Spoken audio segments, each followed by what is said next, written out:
এই ভাবি স্বামী অর্ণবকে আজীবন ভালোবাসতে, তাকে সম্মান করতে এবং তার প্রতি বিশ্বস্ত থাকতে তুমি কি প্রস্তুত আছো? ঈশ্বর তোমাদের যে সন্তান দিবেন তাদের ঈশ্বরেরই দান করে গ্রহণ করতে এবং খ্রিস্টের শিক্ষা অনুসারে মানুষ করতে তুমি কি প্রস্তুত আছো? হ্যাঁ, প্রস্তুত আছি।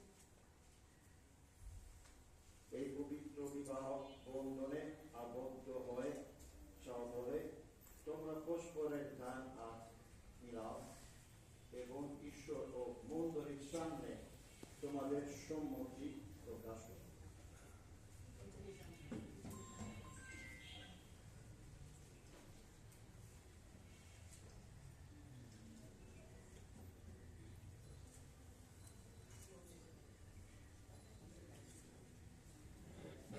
অন্য ঈশ্বরের সামনে দাঁড়িয়ে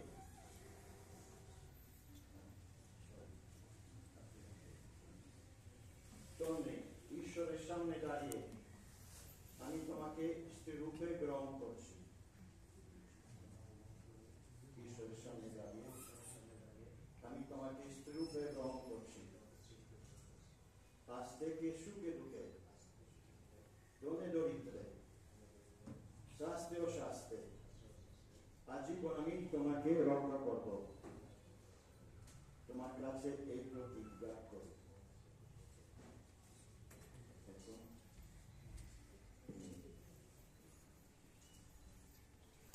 অন্য ঈশ্বরের সামনে দাঁড়িয়ে আমি তোমাকে স্বামী রূপে গ্রহণ করছি। আজ থেকে সুখে দুঃখে,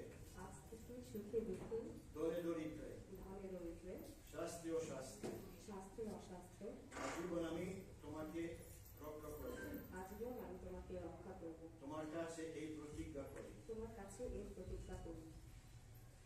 প্রেমময় পিতা, অনুগ্রহে আজ তোমরা দুজনে সংসারী জীবনে প্রবেশ করবে। তার আশীর্বাদ তোমাদের উপরে বর্ষিত হোক। তার প্রতি এবং পরস্পরের প্রতি বিশ্বস্ত থেকে শান্তিতে জীবন যাপন করো। উপস্থিত খ্রিস্টবর্তগণ, এই বিবাহ বন্ধনে সাক্ষী থাকতে আপনাদের অনুরোধ করছি। ঈশ্বর যাদের একাত্ম মিলিত করেছেন, মানুষ যেন তাদের বিচ্ছিন্ন না করে। তাদের এই নিয়ম বন্ধনে অক্ষুণ্ণ রাখতে আমরাও সহায়তা করি।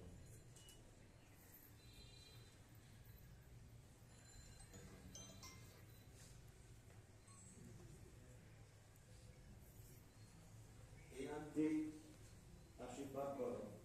যাদের হাতে এই আংটি থাকবে তারা যেন পরস্পরের প্রতি বিশ্বস্ত থাকতে পারে। এই প্রার্থনা করি আমাদের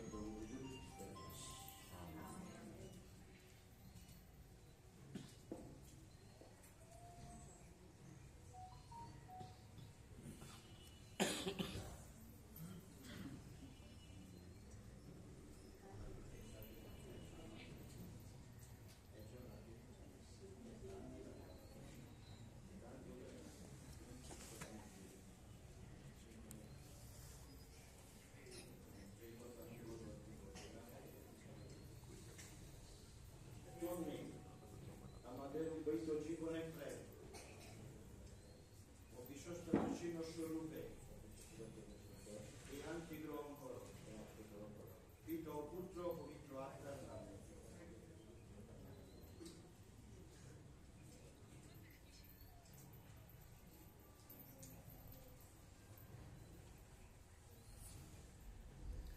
অন্য আমাদের বিবাহিত জীবনের প্রেম ও বিশ্বস্ততার চিহ্ন স্বরূপে এই আংটি গ্রহণ করো। পিতা ও পুত্র পবিত্র আত্মার নামে।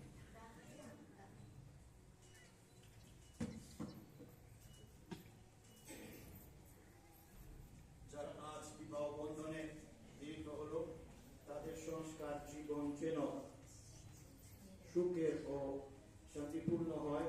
এসো আমরা প্রভুর কাছে প্রার্থনা করি। পরের প্রতি প্রেম ও ভক্তি বজায় রেখে তারা যেন পবিত্র পরিবারের মতো আদর্শ পরিবার গড়ে তুলতে পারে এসব প্রার্থনা করি। হে প্রভু, জীবনের কর্তব্য পালনে তারা যেন প্রভুর প্রতি সর্বদা বিশ্বাস ও আস্থা রেখে চলতে পারে এসব প্রার্থনা করি। বিবাহিত জীবনের কর্তব্য পালনে তাদের প্রতিবেশী বন্ধু বান্ধব ও সমাজ যেন তাদেরকে সহায় করে এসব প্রার্থনা করি। আমাদের ধর্মপল্লী সকলে যেন নিজেদের বাড়িতে আদর্শ খ্রিস্টীয় পরিবার গড়ে তুলতে পারে এসব প্রার্থনা করি। আমরা সকলে যেন খ্রিস্টের দ্বারা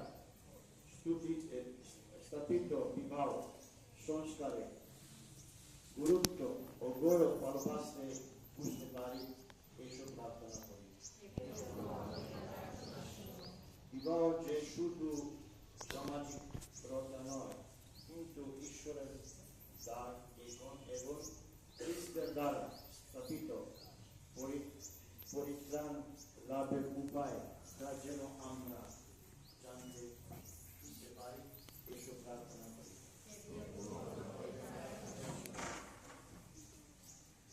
এই গুরুধর্ম পিতা তাদের উপরে ভরসা রেখে আমরা তোমার নিকট এসেছি।